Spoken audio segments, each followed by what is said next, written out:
Did you know that a pickle cannot be sold unless it bounces? According to a 1948 article, the law became a necessity after two pickle packing schemers tried to sell pickles unfit for human consumption on the sly.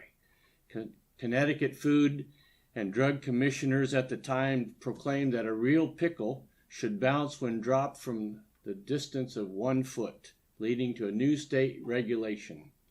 Did you know it's illegal to build, maintain, or use a nuclear weapon within Chico, California? It used to be a real serious anti-nuke statement. Now it's an internet joke because of the $500 fine that it carries with it.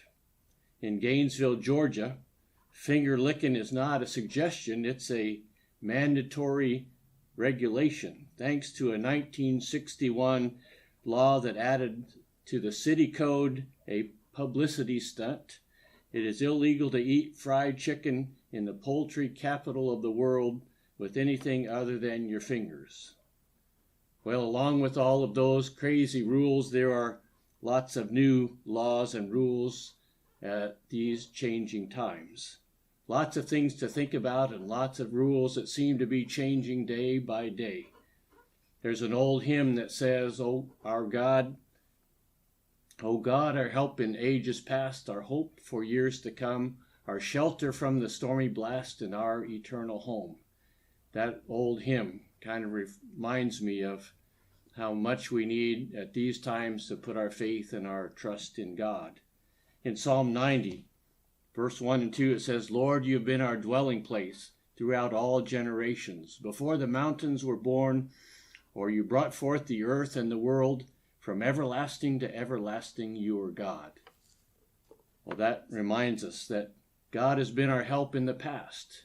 And as you think back in the past year or the past several years, the past decade, what are things that has happened that God has been your help and God has been your strength and God has helped you through that hard time or helped you come up with the money to pay that bill or been with you when that child was born?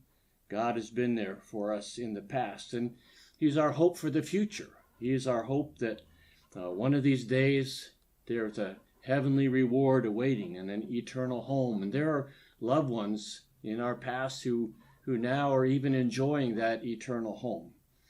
There are many who may be wondering, but I want to suggest that God is also our strength and our help for today.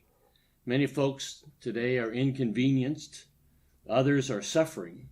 Some are lonely and shut in because of the virus or the rules and regulations of today. Some are afraid. Some are frustrated. People are angry, blaming other people for the situation we're in. I believe that God is in control, and He will use these circumstances and these conditions to teach us and strengthen us and help us to draw closer to one another and especially to Him. And so I want to invite you just to pray with me as we share a little prayer for God's help in these times. Oh God, our help in ages past, our hope for years to come, be Thou our guide while life shall last and our eternal home. Amen. Before I close, I just want to remind you that this week we will be sharing our worship service on the internet rather than here at the church, and I invite you to join us either on the Facebook page or else on fbc46975.online.church.